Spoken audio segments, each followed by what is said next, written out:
अगर आप भी चाहते हैं स्मॉल म्यूजिक मोतिहारी के गाना सुनने के लिए तो इस चैनल को जरूर सब्सक्राइब करें और बेल आइकन दबाना ना भूलें।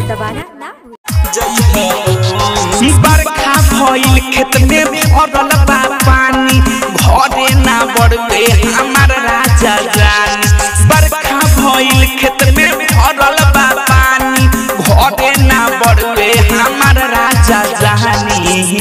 बियाबा खाड़े आए ओई हो रोपनी करा के चली जई हो। बियाबा खाड़े आए ओई हो रोपनी करा के चली जई हो। बियाबा खाड़े आए ओई हो डायमंड रिकॉर्डिंग स्टूडियो छौरा रोपनी करा के चली जई हो। हाय टोटर पीटर से करैनी इयरऊ, खेत में कहाँ दो पाक हो। पानियों भी भरल हलवा के बनल, काहे करता बाक हो। हाँ टोटर पीटर से करैनी इयरऊ, खेत में कहाँ दो पाक हो। पानियों भी भरल हलवा के बनल, काहे करता बाकी हो। रोबे खातिर लुरावासी खई हो, रोपनी करा के चली जई हो। बियाबा खाड़े आए ओई हो रोपनी करा के चली जई हो। बियाबा खाड़े आए ओई हो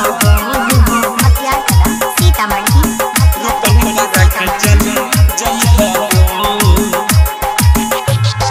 असोकला बेला बलम नई के घरे, एही से बानी परेशान हो।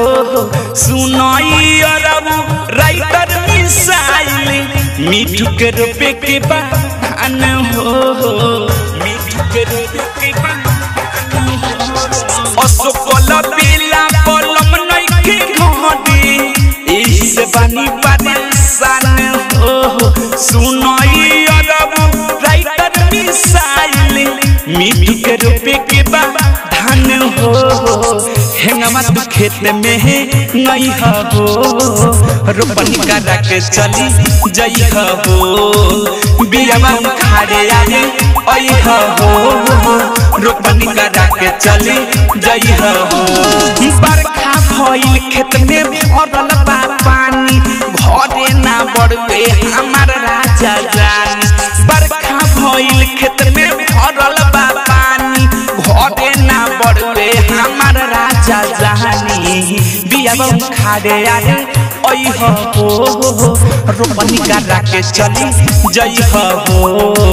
बियाबा खाड़े आए ओई हो रोपनी करा के चली जई हो। डायमंड रिकॉर्डिंग स्टूडियो छौरा।